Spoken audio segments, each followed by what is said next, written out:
Qui veut atteindre la perfection veut marcher sur l'horizon. Paul Canvel. Marcher est issu de la racine germanique marca, autrement dit frontière. En d'autres mots, la marche nous amène à nous rapprocher de nos limites sans jamais les franchir. Par ailleurs, je ne dis pas qu'elles soient infranchissables. Au contraire, à chaque pas en avant, nos frontières s'étendent, sans finitude. Partout où nous regardons, l'horizon nous fixe en retour. Mais contrairement à Paul Canvel, je crois que la volonté de marcher sur l'horizon est une noble quête, car seul l'enfant chercherait pareille entreprise, alors même qu'il vient tout juste d'apprendre à marcher.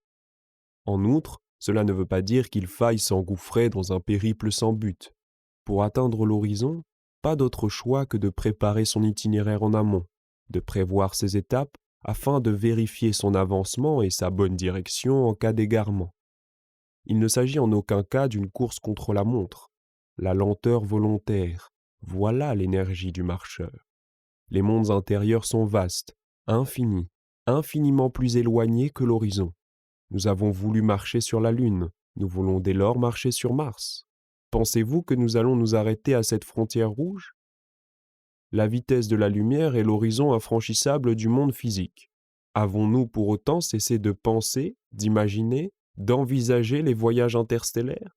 Et je serais prétendument fou à penser qu'il soit plus raisonnable pour l'homme d'imprimer la marque de son pied sur l'horizon intérieur?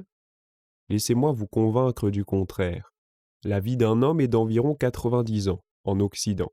C'est sa limite physique actuelle. Pouvons-nous en dire autant de sa vie intellectuelle? Mon texte commence par la citation d'un homme mort. Son idée vit à travers moi. Je m'en nourris. Je m'appuie sur cette idée comme le marcheur s'aide d'un bâton. S'il n'avait pas arpenté ces terres intérieures, je n'aurais sûrement pas pu vous délivrer cette pensée balbutiante. Maintenant, il est possible que votre petite voix intérieure cherche à me rétorquer qu'il n'est pas envisageable, pour tous les hommes, d'en faire autant. C'est faux. Les livres, les arts et les idées, c'est une chose. À mon sens, il en existe une autre, la parentalité. Quel meilleur disciple que ses enfants? Ceux-là même qui ont la folle idée de marcher sur l'horizon. N'est-il pas raisonnable de leur en offrir l'opportunité? Pour ce faire, montrez-leur le chemin que vous avez parcouru. Racontez-leur vos joies et vos peines, vos échecs et vos réussites. Expliquez-leur vos décisions et vos choix. Ils continueront à marcher dans vos pas sans que vous vous en aperceviez. C'est ainsi que l'homme grandit et se perfectionne.